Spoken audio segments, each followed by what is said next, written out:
Bonsoir à toutes et à tous, bienvenue les titres de l'édition Cancan au rythme de l'immersion gouvernementale. Ce lundi, Amadou Riba s'est rendu successivement à la société cotonnière, à l'usine des jus de fruits et à la coopérative Nani Sabounyuma de Cancan. Et puis l'administration contrôle des grands projets en visite dans certains chantiers du pays profond. C'est une mission qui évalue l'état d'avancement des travaux avant de signaler les insuffisances qui freinent certains. Enfin, c'est parti pour la 5e édition du Salon de la lecture à Conakry. Cette rencontre littéraire qui va s'écouler pendant 6 jours vise à promouvoir l'excellence en milieu scolaire. Thème retenu cette année, le livre au service de la lutte contre les violences basées sur le genre. Voilà pour le sommaire. Encore une fois, bonsoir à tous. Bienvenue dans cette édition d'information. Tout d'abord, Cancan au rythme de l'immersion gouvernementale. Ce lundi, Amadou Riba s'est rendu successivement à la société cotonnière, à l'usine des jus de fruits, à la coopérative Nani Sabounyuma de Cancan, le tout sanctionné par une rencontre avec les populations locales. Ousmane Bangoura. Après les régions des Erekouré et Farana, le cap est sur Cancan, la cité religieuse de l'Hadj Cheikh Fantamadi Chérif. Amadou Riba, en compagnie des membres du gouvernement, a successivement visité les sociétés cotonnières jus de fruits et la coopérative Nani Sabounyuma. La plupart de ces unités industrielles sont à l'arrêt. La société cotonnière de Guinée, créée en 1982, était alimentée par 10 préfectures. L'unité n'est pas aux arrêts, puisque là nous sommes opérationnels, seulement que le rythme de production n'est pas aussi, la cadence n'est pas là. L'unité a besoin d'un nouveau souffle pour pouvoir réellement remettre ses activités en marche, pour pouvoir occuper la place qu'elle a occupée dans le temps. Même constat à l'usine de jus de fruits, où les difficultés sont multiples. Manque d'investissement, vétusté des équipements, absence d'une stratégie de relance efficace. On travaille présentement, s'il y a les moyens à notre côté, on travaillera sur ISO, une convention internationale des normes qui va nous permettre d'être compétitifs. Mais l'emballage, c'est un facteur qu'il faut beaucoup retenir. Et là, il faut beaucoup d'argent. C'est vrai qu'il y a beaucoup de problèmes qui se posent. Il y a la question de la gouvernance.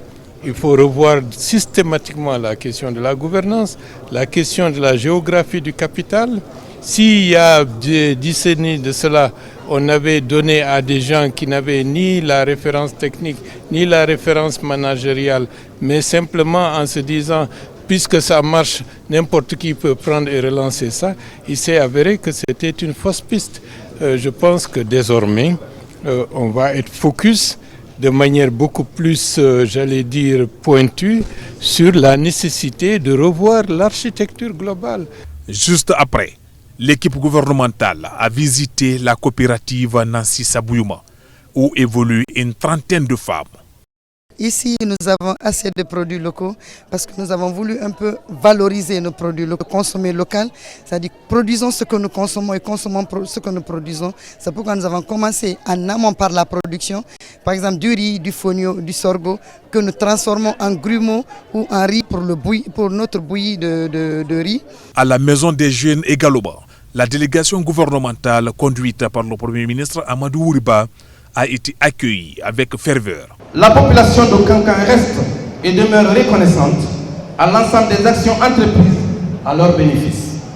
Tout au moins, permettez-moi, Excellence, de vous soumettre respectueusement les doléances de la population de Cancan. La finalisation du pont reliant du quartier Bordeaux au quartier de Fadou, d'Ossouri, dans la commune urbaine, au niveau duquel nous avons enregistré des cas de mort des élèves pendant la traversée pour rejoindre l'école. Le dragage du fleuve Milo et la restauration des berges. La relance du projet coton, des usines de jus de fruits et de l'agriculture. Vous avez le salut du général d'armée Mamadi Doumbouya. Cancan a repris son élan. Je l'ai constaté moi-même. Il y a quelques années, je suis venu à Cancan. Ce que je trouve maintenant est différent de ce que j'avais laissé. Je sais qu'il y a beaucoup de projets qui existent, mais je suis très pressé de les voir se réaliser concrètement. Parce qu'on dit ventre affamé n'a pas d'oreille. Vous avez besoin de l'électricité. L'économie a besoin de l'électricité. Toute la vie a besoin aujourd'hui d'électricité pour progresser. Même construire sa maison, on a besoin de l'électricité. Il va de soi que sans électricité, c'est comme si tout le monde est étouffé. Mais je vous dis, dans quelques mois, avec l'aide de Dieu, Kankan va sortir de cette question, est-ce qu'aujourd'hui nous aurons du courant ?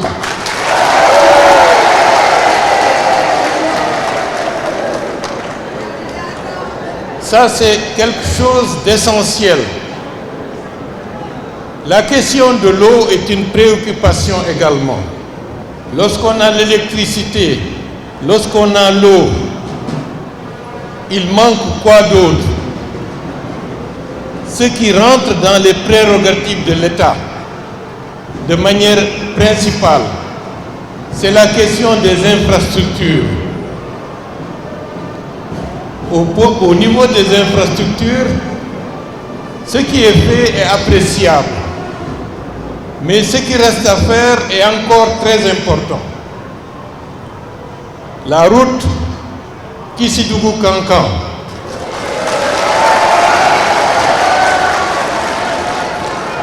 la route Kankan-Kerouané,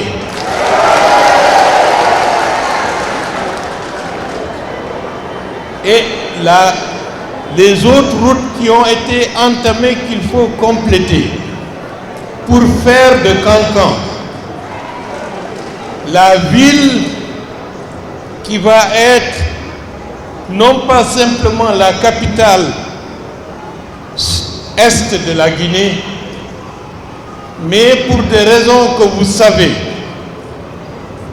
La région du Sahel a besoin d'un espace économique stabilisé, d'une ville moderne. Le chef du gouvernement a en outre invité les populations à transcender les divisions, à rejeter les mesquineries et à cultiver la paix ainsi que l'unité nationale.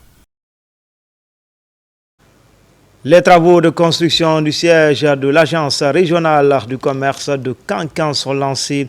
Le coup d'envoi est donné par le Premier ministre en présence de plusieurs membres du gouvernement. Une initiative saluée par le responsable de la Chambre de commerce de Kankan. Elhadji Fodé Bangali Fofana est notre correspondant régional. Une journée historique pour la Chambre nationale de commerce, d'industrie et d'artisanat de Guinée qui marque le lancement des travaux de construction des sièges de ces agences régionales à l'intérieur du pays. Une étape importante dans l'évolution de la Chambre de commerce, d'industrie et d'artisanat de Guinée qui renaît de ses cendres, une fierté pour elle d'avoir le siège pour ces agences régionales à l'intérieur. C'est une fierté pour nous et c'est en guise de reconnaissance de ce que le président de la République a fait pour nous en mettant la Chambre de commerce en place qui était moribond pendant près de 20 ans. Quand on parle d'une institution, c'est d'abord le siège. Une institution ne peut pas exister s'il n'y a pas de siège. Depuis que la Chambre de commerce a été mise en place, le gouvernement a manifesté leur soutien et appui au secteur privé de la Guinée. Donc la Chambre de commerce a essayé de faire son mieux. Aujourd'hui, cela se démontre. Donc c'est le premier chantier que nous sommes en train de poser pour le début de construction des sièges de Chambre de commerce dans l'intérieur du pays. Les travaux de construction de ce siège de l'Agence régionale de la Chambre de commerce, d'industrie et d'artisanat de Kankan seront exécutés dans un délai prévisionnel de 12 mois. À Séguiri, le Premier ministre a lancé également cet après-midi les travaux de la 26e revue annuelle de la radio rurale. C'est une importante rencontre qui permet aux responsables médias de proximité de partager les meilleures pratiques et améliorer le contenu des programmes. Baouri apprécie les réformes opérées ces derniers mois pour valoriser les radios rurales. Plus de détails avec Thierno Ousmane Diallo, Ousmane Ouattissé. Pour la 26e revue annuelle de la radio rurale de Guinée, les femmes sont à l'honneur. Le thème choisi est la radio rurale de Guinée au centre des activités socio-éducatives des filles et femmes. L'événement est mis à profit par les populations de Séguiri pour exprimer leur attachement à leur radio rurale et leur adhésion au programme du CNRD. À travers notre rencontre annuelle qui est la revue, nous parvenons à mobiliser toutes les populations qui viennent, on discute de beaucoup de choses. Nous-mêmes, les radios, on se rencontre, nous présentons nos rapports, ce qui a marché, ce qui n'a pas marché. On se donne aussi des idées pour l'année prochaine. C'est le Premier ministre, chef du gouvernement, qui a lancé les travaux à la maison des jeunes de Séguiri. Dans son message, il a insisté sur le rôle des radios rurales et salué le travail abattu ces 10 derniers mois avec le ministre Fana Souma dans la mise en œuvre de la vision du chef de l'État. Merci d'être ici et j'en profite pour saluer le pragmatisme et l'efficacité du ministre Fana Souma, qui sans trompette ni tambour a réussi à faire que l'ensemble du territoire national aujourd'hui a sa radio rurale. C'est quelque chose de très important.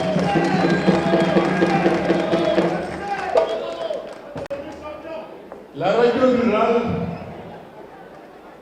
c'est la présence de l'État guinéen dans toutes les parcelles du territoire national. L'absence d'une radio rurale de Guinée qui ne peut pas être captée à l'intérieur du territoire national,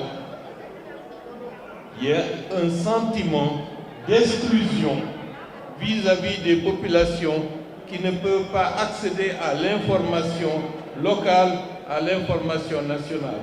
C'est la raison pour laquelle nous l'avons soutenu et encouragé pour que toutes les préfectures de la Guinée puissent avoir leur radio rurale. On a connu beaucoup de soubresauts et on a rencontré beaucoup de difficultés. Mais ce temps est en train de changer. Aujourd'hui, avec le CNRD et le général Mamadi Doumbouya, nous avons une vision plus claire, plus lucide, plus intelligente de la manière dont il faut mener la gouvernance pour servir principalement les intérêts de notre pays. Radio rurale, assumée avec professionnalisme, avec une vision, j'allais dire, pleine d'innovation, la tâche qui est la vôtre dans un contexte où tout est à redéfinir. Je sais que nous allons gagner la bataille de la consolidation de la paix dans ce pays, la bataille de la refondation. La revue annuelle de la radio rurale va durer 48 heures. Pose de la première pierre de la médiathèque de l'université de Kankan. Les travaux ont été lancés sous la houlette du chef du gouvernement. Délai d'exécution des travaux 6 mois. Mounir Bari, Amarako Bassouma, envoyé spéciaux. L'immersion gouvernementale se poursuit à l'intérieur du pays. Dans la région de Kankan, par exemple, c'est un rêve qui se matérialise avec le lancement des travaux de construction d'une médiathèque à l'université de Kankan. C'est un engagement du gouvernement sous la houlette du président de la République, le général d'armée Mamadi Doumbouya. Les ordres que nous avons reçus sont très clairs de la part du président de la République.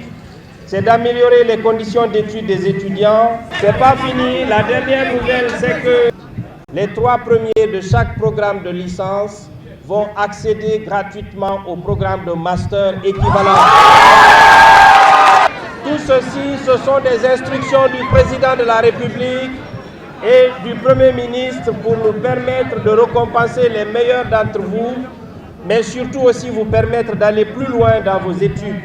Cette médiathèque va donc être un plus dans les infrastructures de cette université. Le ministère de l'Enseignement supérieur, de la Recherche scientifique et de l'Innovation s'inscrit dans une dynamique de refondation institutionnelle qui vise à promouvoir l'excellence académique et scientifique. Alors, la médiathèque, normalement, c'est un espace connecté qui va permettre aux étudiants d'être un peu branchés, on va dire, aux nouvelles technologies ou à la bibliothèque numérique qu'on peut avoir. C'est un bâtiment complètement connecté qui va permettre aux étudiants d'avoir accès à, on va dire, à des ouvrages qui n'ont pas forcément accès aux bibliothèques ordinaires. L'objectif, c'est d'investir en chaque Guinéenne et en chaque Guinéen pour les années à venir.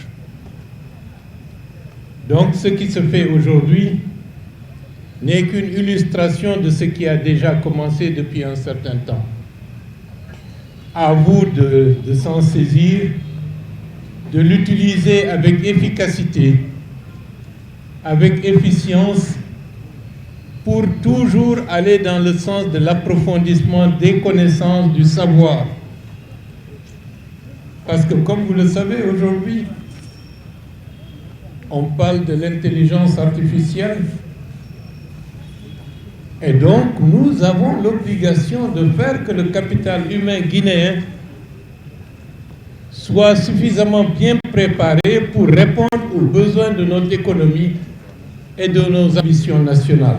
Au cours des 6 prochains mois, une infrastructure à la pointe de la technologie sortira de terre ici même à l'université de Kankan. Promouvoir l'autonomisation des femmes rurales par l'apprentissage, c'est le défi du ministère de l'Enseignement technique. À travers l'ONFPP, à Farana, une 50aine de femmes du groupement Sagbaya vient de boucler une formation en valorisation de fonio et emballage des produits agricoles. Komara Moussa. C'était un défi pour ces femmes de Farana. Maîtriser le processus de transformation de leur production. Avec l'appui de l'Office national de formation et de perfectionnement professionnel, elles sont enfin arrivées à appréhender les techniques de conservation, de transformation, d'emballage du fonio, du maïs et autres produits agricoles. On a fait le fonio précuit, fonio lavé simple, et puis à couscous aussi.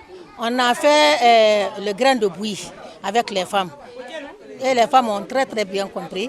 Bon, même l'emballage là, c'est la première fois que les femmes là ont eu l'emballage là. Vraiment, nous avons aimé cette formation. Nous avions fait plus de 20 ans dans le maraîchage sans aucun intérêt. Mais avec cette maîtrise des techniques de transformation, de préparation de couscous et de grumeaux de maïs, nous serons riches.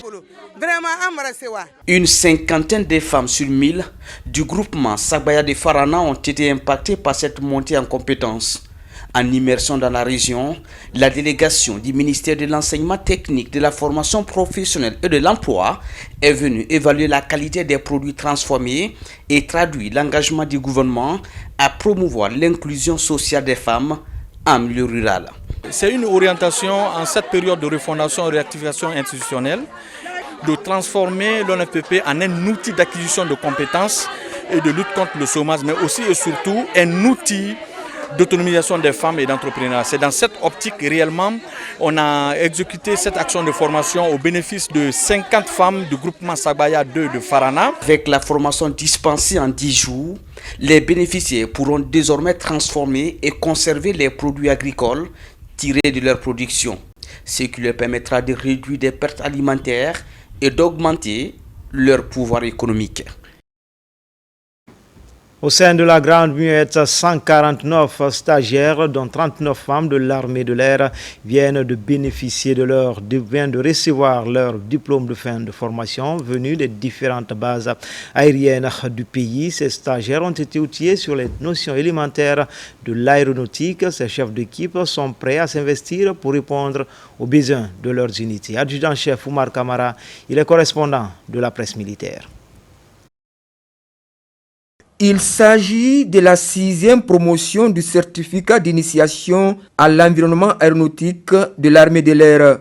Cette promotion est composée de sous-officiers et d'hommes de rang issus des différentes bases aériennes du pays. Après 4 mois de formation à l'école de l'air, ces militaires reçoivent leur diplôme. Cette remise de diplôme reflète une spécificité distincte des personnes effectives conformément au plan d'action du chef d'état-major qui est de doter l'armée de l'air de personnel qualifié et compétent. Le but de ce stage est de renforcer les connaissances militaires des jeunes aviateurs ayant suivi la formation commune de base tout en les initiant aux notions élémentaires de l'aéronautique.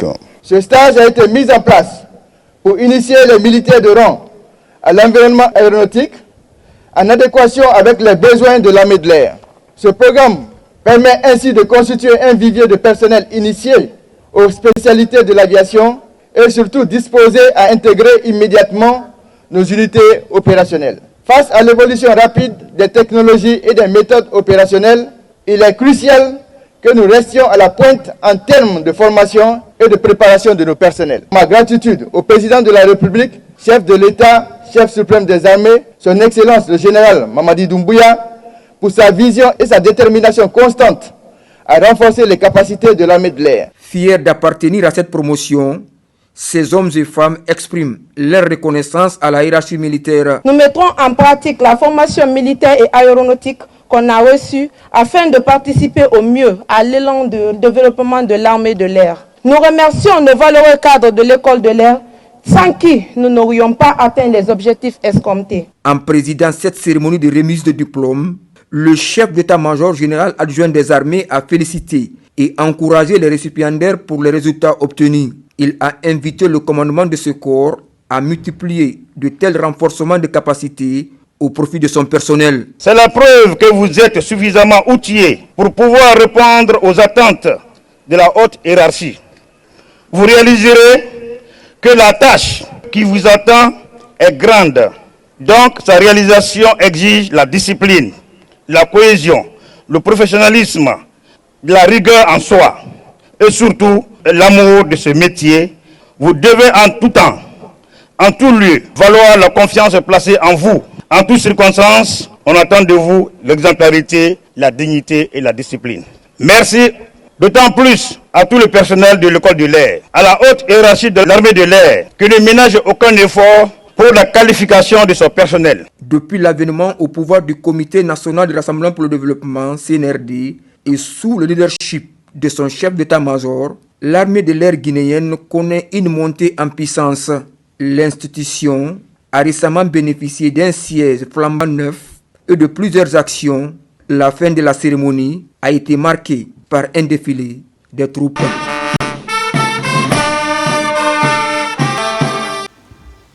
Le groupe d'amitié Chine-Guinée conduit par le deuxième vice-président du Conseil national de la transition, reçu en audience ce mardi par l'ambassadeur de la Chine en Guinée. Les entretiens portent essentiellement sur une coopération interparlementaire. Compte rendu d'audience Robert Siditolno, Mohamed Yansane.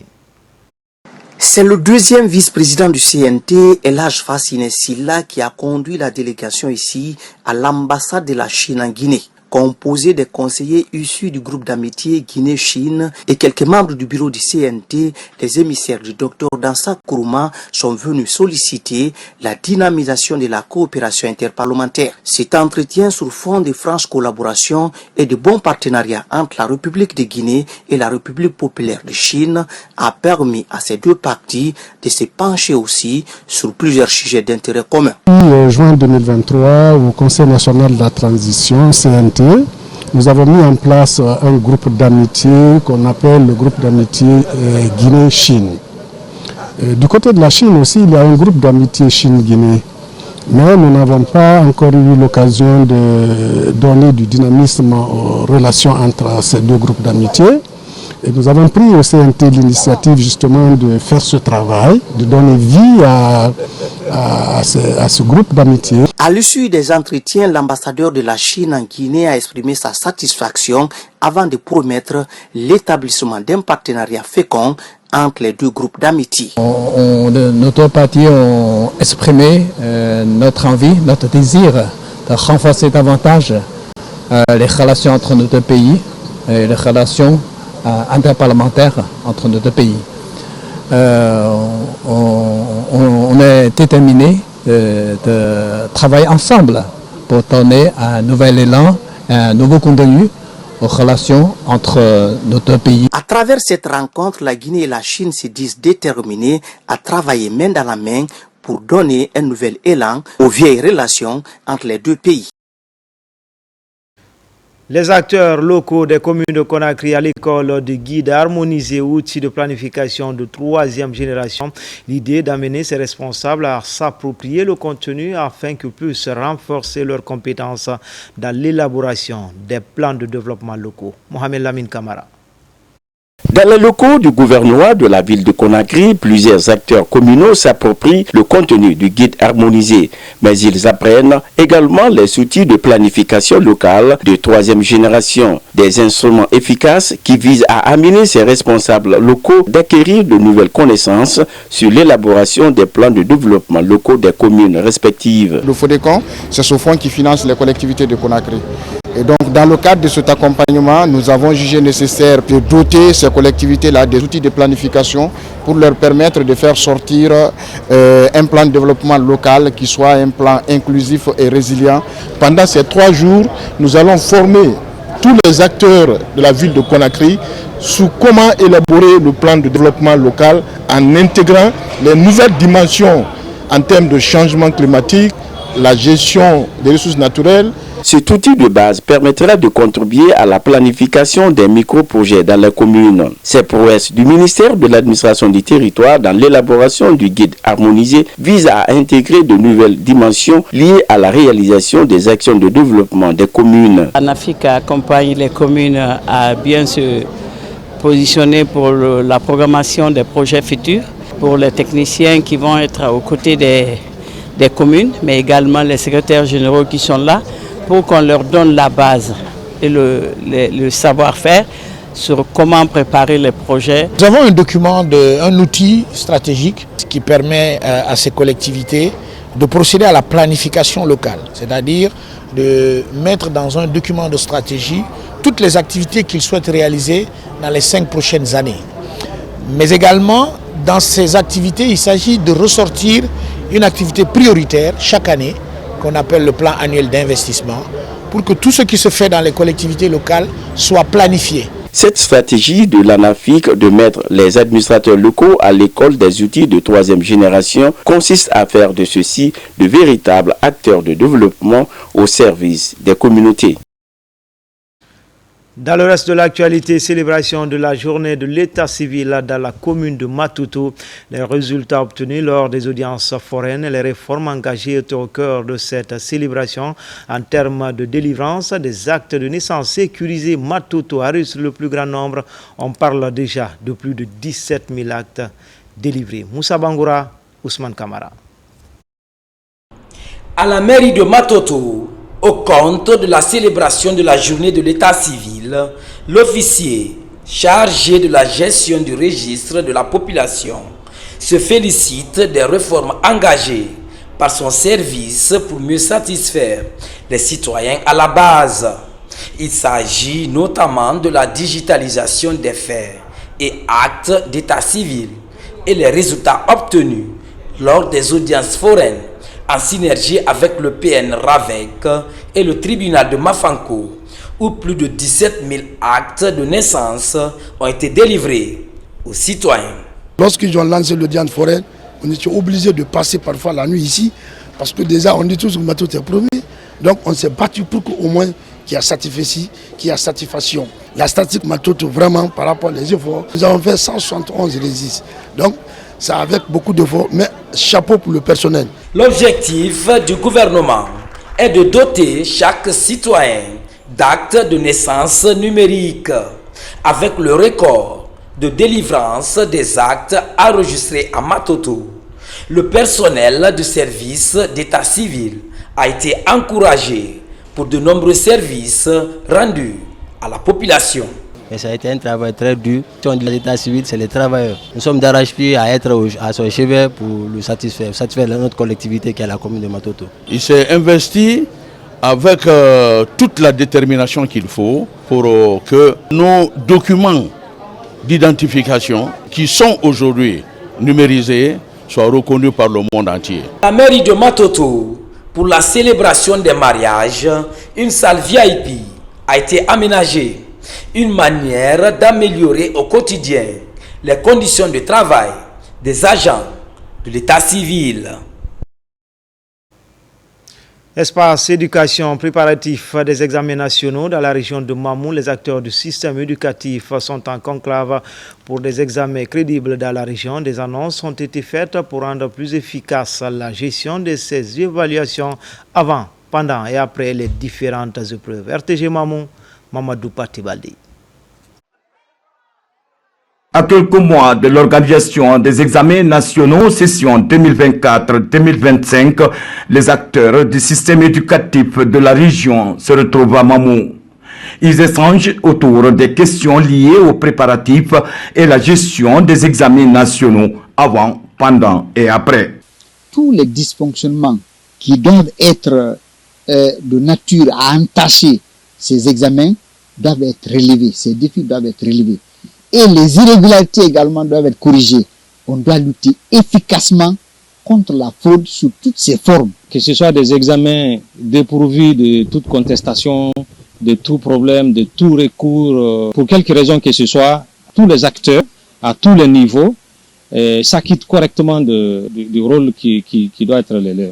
Pour y arriver, CDP et leurs partenaires sociaux vont élaborer des stratégies pratiques et efficaces pour corriger ces dysfonctionnements et ces irrégularités. Et il y a eu des manquements dans le temps. C'est pourquoi M. le ministre Jean-Paul Sidi, dès sa venue, a décidé que les ateliers se tiennent à 4 mois avant les examens. Comme ça, le temps au département de corriger les dysfonctionnements éventuels qui existeront. En tant que responsable de l'éducation, il est de notre devoir d'assurer que ces examens soient équitables, transparents et qu'ils mesurent véritablement les compétences et connaissances acquises par nos élèves. Après donc cette concertation régionale, les acteurs vont poursuivre la vulgarisation des recommandations issues de cette rencontre afin de mieux se préparer à affronter avec succès le déroulement des épreuves de la session 2025.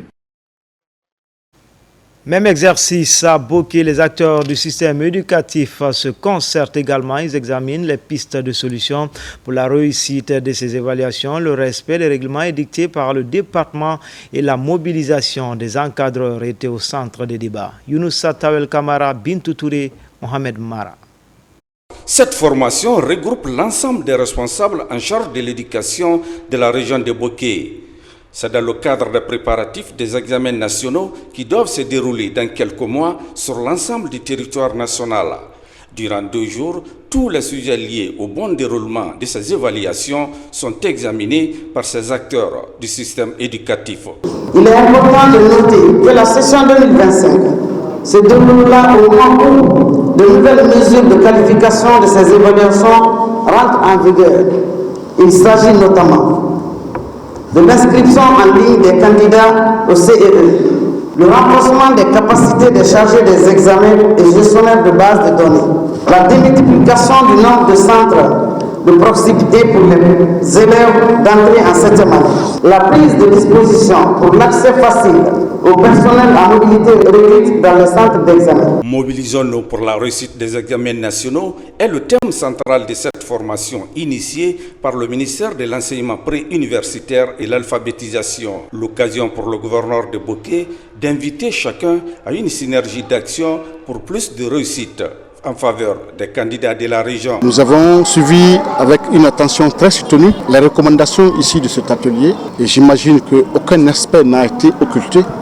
parce que de l'aspect sécuritaire et tous les autres aspects ont été pris en compte pour que le déroulement des examens nationaux session 2025 se passe dans les meilleures conditions. Au terme de la formation, les directeurs préfectoraux venus de Gawal, Koundara, Bofa et Fria promettent de démultiplier les enseignements reçus à la base pour davantage galvaniser les enseignants et candidats pour la réussite des examens nationaux session 2025 à Boké. C'est un grand pas franchi dans l'élaboration de nouveaux programmes d'enseignement guinéen. Les cadres de l'UNRAP mettent les bouchées doubles pour présenter les nouveaux curricula dès la prochaine rentrée des classes ce mardi. Le schéma a été présenté aux partenaires techniques et financiers pour amendement avant la validation. La première étape de cette révision concerne les classes de CP1 et CP2. Abdelaziz Baldé.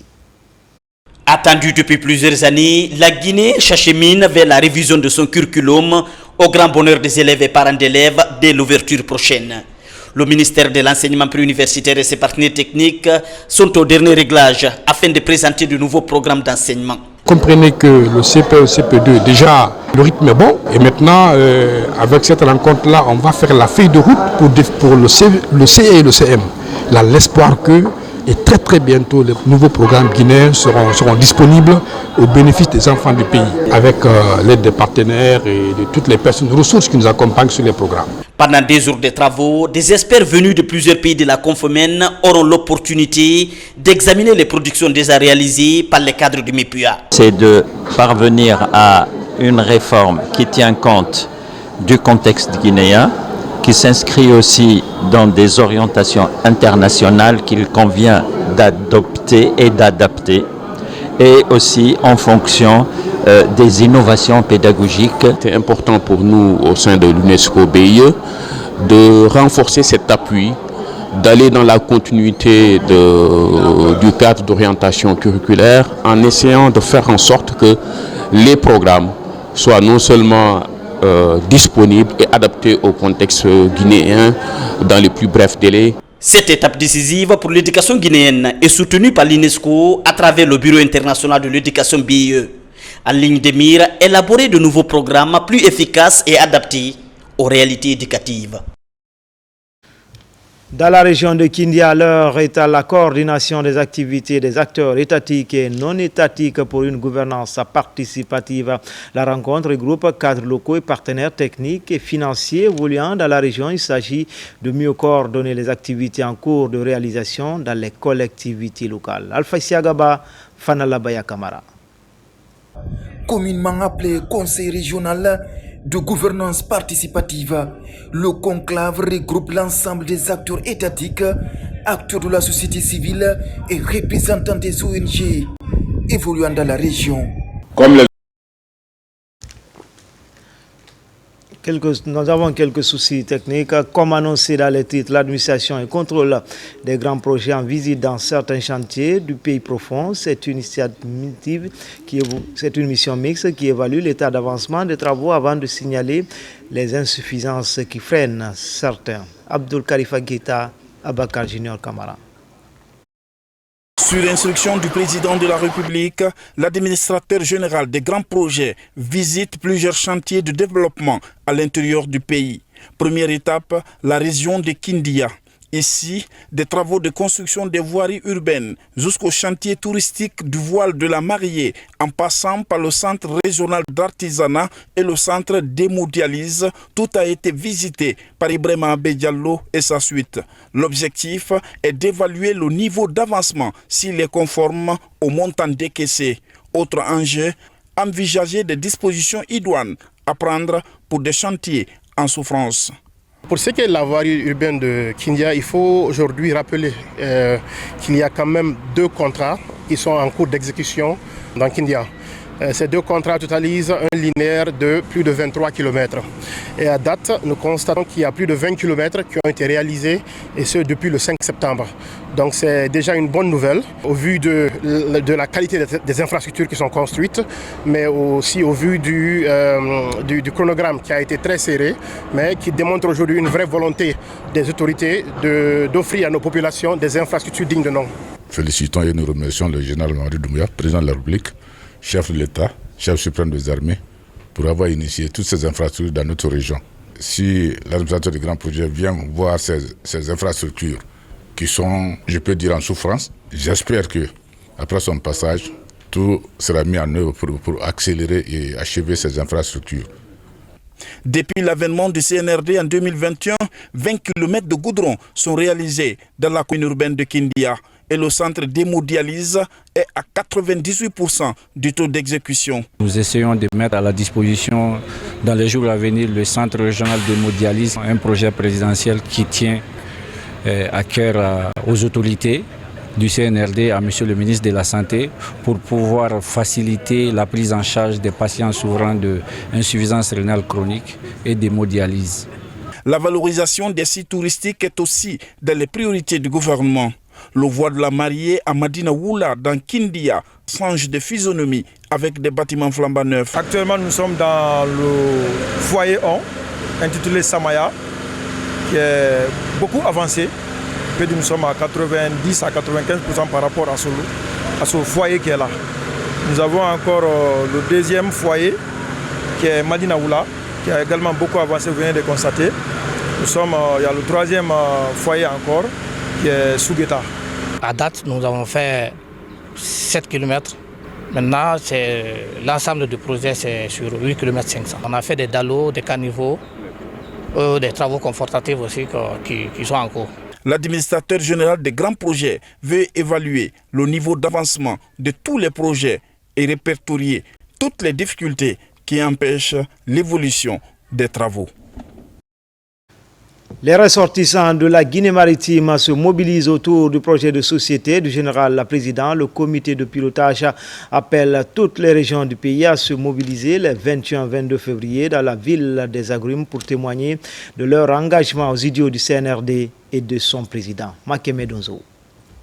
2 jours seront consacrés à la reconnaissance des actes posés par le président de la République, le général Mamadi Doumbouya, en 3 ans seulement à la tête de la Guinée. La région de Kindia pilote l'événement. Les fils et filles de cette localité ont un objectif commun, réunir toutes les régions administratives pour exprimer leur soutien au projet de développement amorcé par le CNRD dans les différentes localités de la région de Kindia. C'est un appel de mobilisation à l'ensemble de la Guinée.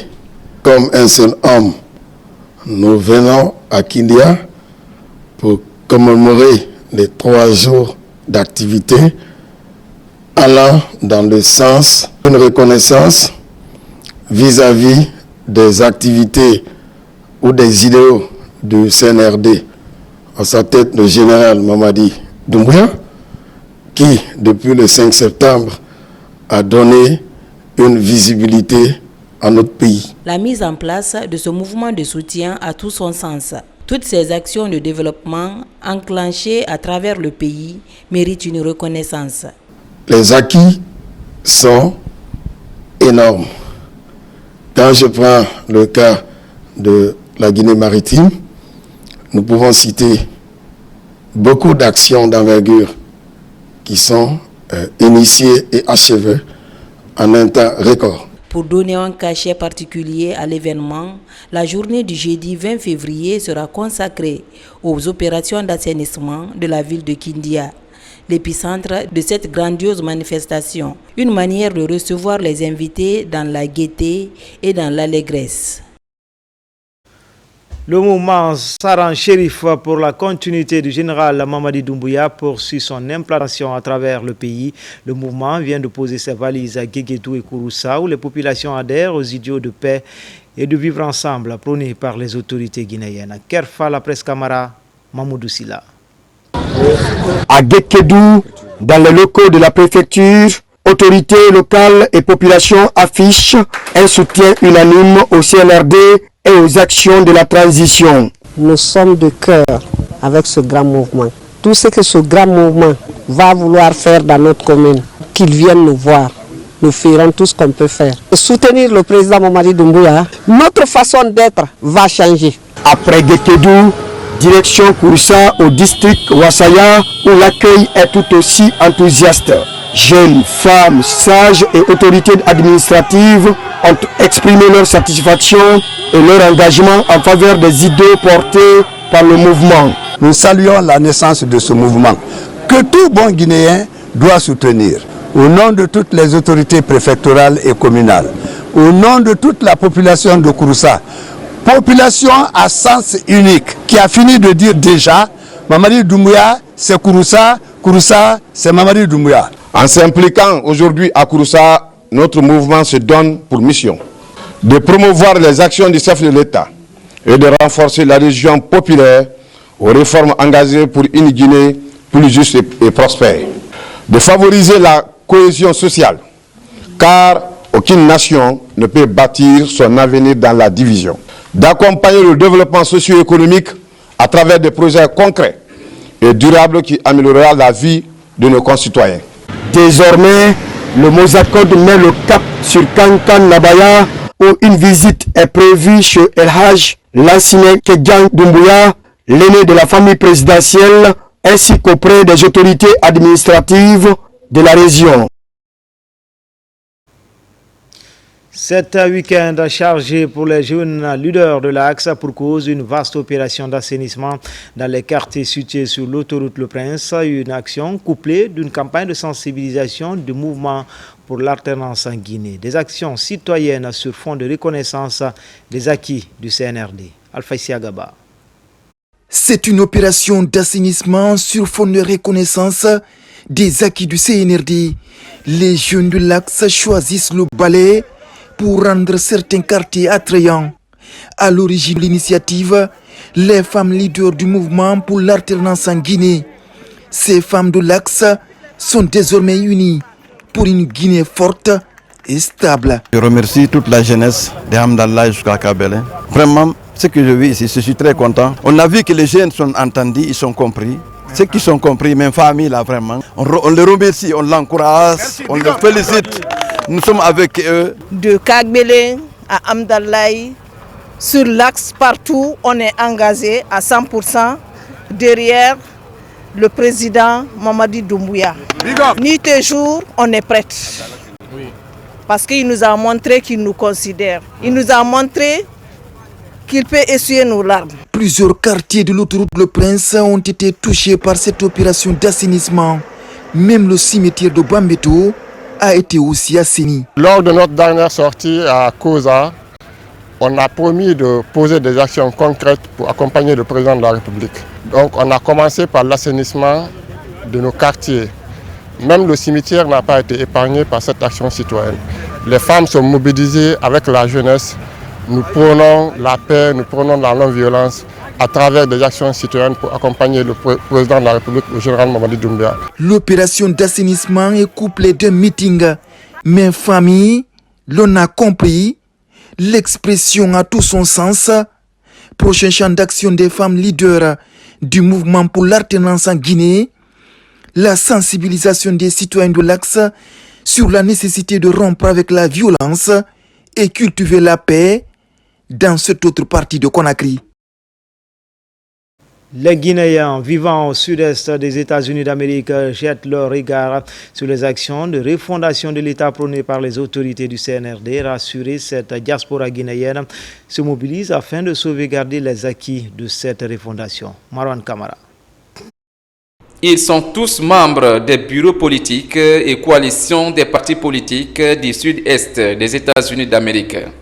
À travers ce mouvement de reconnaissance et de soutien, ils adhèrent aux idéaux de changement prônés par les autorités du CNRD. Pour la première fois dans cette région des États-Unis d'Amérique, ces Guinéens de la diaspora apportent leur regard sur des actions de refondation de l'État enclenchées par les autorités de la transition. Ce qui a été réalisé en si peu de temps n'a jamais été réalisé en Guinée. Il est important de le dire quand cette administration justement fait des choses qui vont dans le développement de notre pays. Je pense qu'il est important de le signaler et de féliciter justement les initiateurs. Et je soutiens, je l'avoue, sans équivoque, voilà, je soutiens sans équivoque le CNRD et les actions de notre président Mamadi Doumbouya. Venus des États d'Atlanta, de la Floride, d'Alabama, de la Géorgie, de la Caroline du Nord et du Sud et autres contrées des États-Unis, Ces Guinéens de la diaspora s'engagent à œuvrer ensemble pour la bonne réussite de la transition. Ici, nous célébrons la Guinée en diversité. Notre paradis, la terre de recherche et d'innovation. Le général Mamadi Doumbouya, depuis le 5 septembre, a pris les destinées de la Guinée en main et a œuvré pour la jeunesse guinéenne. Nous, Guinéens diaspora, contribuons à augmenter l'économie de ce pays. Nous envoyons de l'argent, nous soutenons nos pays, nous soutenons nos parents. Avec le programme de Simandou, nous sommes prêts à œuvrer à l'aider pour que la Guinée avance. Le programme Simandou 2040, la mise en place de la CRIEF, la réalisation des infrastructures sociales de base sont entre autres actions égrenées par ces Guinéens de la diaspora. Ils promettent de s'investir afin de rassembler davantage la communauté guinéenne afin de pérenniser les acquis pour le bonheur des populations.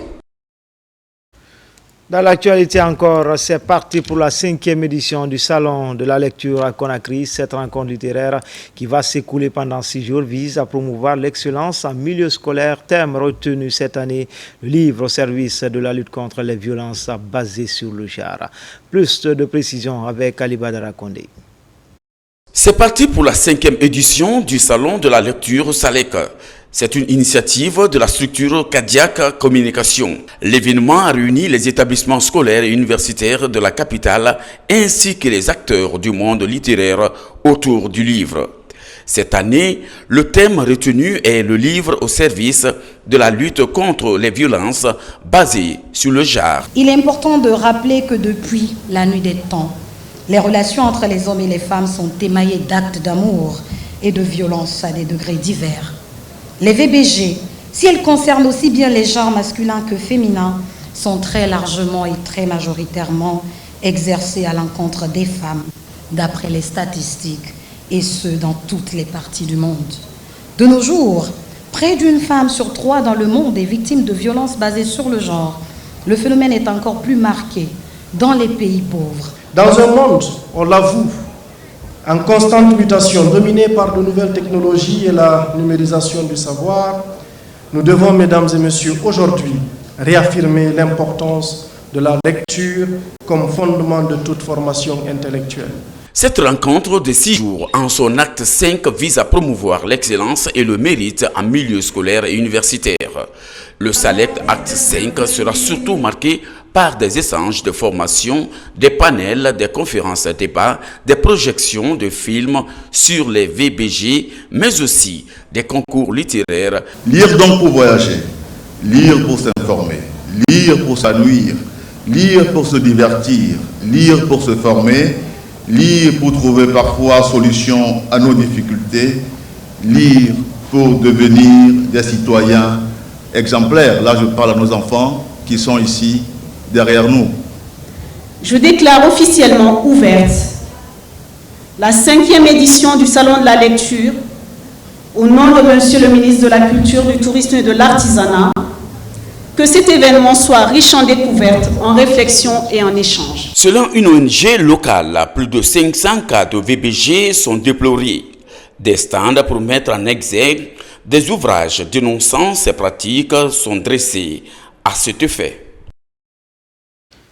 Littérature, toujours dédicace de livres à Conakry. L'œuvre est organisée par 2 acteurs évoluant dans le domaine de l'assurance. Il s'agit de Falilou Diallo et Alama Diawara. L'œuvre est intitulée L'assurance vie, car la vie devient un investissement, une œuvre pour lutter contre la précarité, interpeller les consciences sur les avantages liés à l'épargne dans les institutions d'assurance. Mikini Moussa Kamara, Tcherno Maroufba.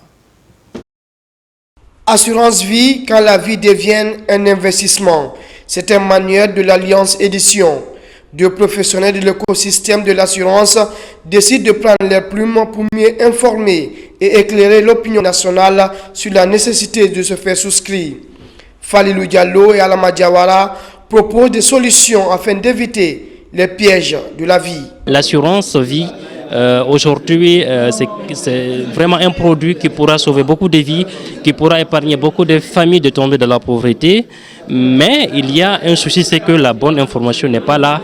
C'est pourquoi on a pensé à écrire ce livre pour que les gens puissent être informés. Le livre qu'on vient de dédicacer, le titre est L'assurance vie quand la vie devient un investissement. Nous avons constaté qu'il y a un vide sur le marché, que ce soit au niveau des étudiants qui sont sur les filiales banque assurance, ne maîtrisent pas très bien les assurances. La population elle-même n'a pas l'information nécessaire pour aller vers les assureurs souscrire à des solutions d'assurance vie.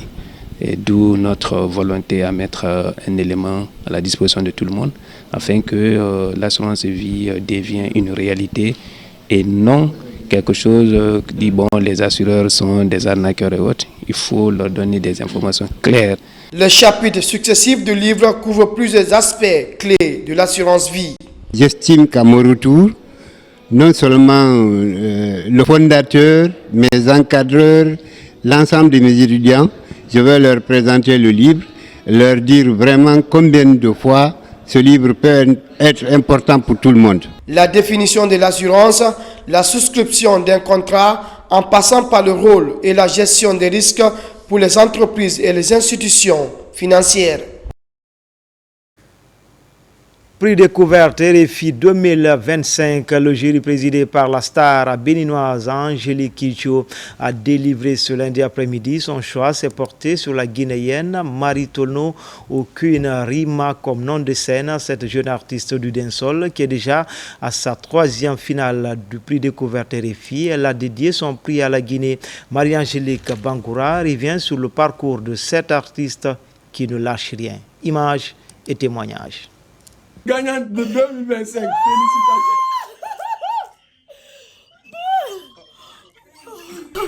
Très tôt ce mardi matin, Queen Rima reçoit un coup de fil d'Angélique Kidjo, la présidente du jury, prix découverte RFI, en annonçant à la candidate finaliste guinéenne du concours RFI qu'elle est retenue lauréate du prix découverte RFI. Aussitôt, RFI a posté à son tour une vidéo de la présidente du jury où elle magnifie le courage et la bravoure de Queen Rima. J'ai le plaisir et l'honneur de vous annoncer le ou la lauréate de 2025. C'est Queen Rima de la Guinée. Ça fait la 3e fois qu'elle se représente. Ça veut dire pour moi qu'elle est fière et sûre de son talent et qu'elle ne baissera jamais. Queen Rima, félicitations pour ta détermination et pour ton talent. C'est un ouf de soulagement pour la jeune artiste après plusieurs participations à ce concours. La communication a passé, les gens ont voté. Bravo, merci la Guinée. Ça a été un bon moment pour moi de voir Angélique Kidjo, l'international, me dire que c'est toi la lauréate directe. On m'appelle pour m'annoncer ça. J'étais étonnée. Waouh, je suis très contente, je la remercie infiniment, je remercie tous les jurys et les conseils qu'elle m'a donnés, je ne vais jamais l'oublier, je vais les exécuter comme il le faut. La détermination et la persévérance de Queen Rima a fini par peser dans la balance du jury. Cette année, le choix de la Guinéenne dépendait de la qualité et le style de la musique abordée par la chanteuse. Une musique qu'elle concilie avec les rythmes du dancehall aux influences folkloriques guinéennes. Le style musical n'est pas le plus simple à défendre quand on sait que le dancehall est généralement dominé par les hommes. Si tu es dans le prix RFI, ça te donne les opportunités. Ceux qui ne te connaissaient pas vont te découvrir. Donc, c'est une grande chose pour ceux qui sont dans la compétition de ne pas abandonner, d'aller jusqu'au bout. Parce qu'aujourd'hui, moi, je suis reconnue là-bas. Quand tu dis seulement Queen Rima, tout le monde connaît Queen Rima. J'étais étonnée, même Claudie, dire « Oh, je connais Queen Rima ». Tout le monde me connaît là-bas. Donc, c'est une fierté aujourd'hui pour moi. Ouais. Après Sia Tolno et Soulbanks, la percutante Marie Tolno, alias Queen Rima, place à nouveau la République de Guinée sur le toit du monde. À l'image de ses prédécesseurs, la nouvelle lauréate du prix découverte RFI 2025 effectuera des tournées en Afrique et prendra part aux concerts organisés par RFI. Il faut rappeler que Queen Rima chante dans les langues locales guinéennes comme le poulard ou encore le soussou. Elle chante également en anglais et en français tout en défendant la cause des femmes et en dénonçant les inégalités. Enfin, en plus bref et en image, l'âge Dansa Kanté n'est plus ce vaillant administrateur a reçu tous les honneurs dus à son rang lors du symposium qui s'est tenu à l'hôpital de l'amitié chino-guinéenne.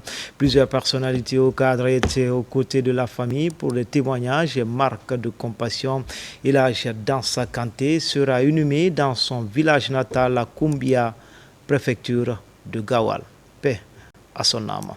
C'était tout pour les infos. Grand était le plaisir pour moi de vous servir. L'actualité se poursuit sur le www.rtgguinée.info. À demain pour d'autres actualités sur la Guinée, notre paradis terre de richesse et d'innovation, Inch'Allah.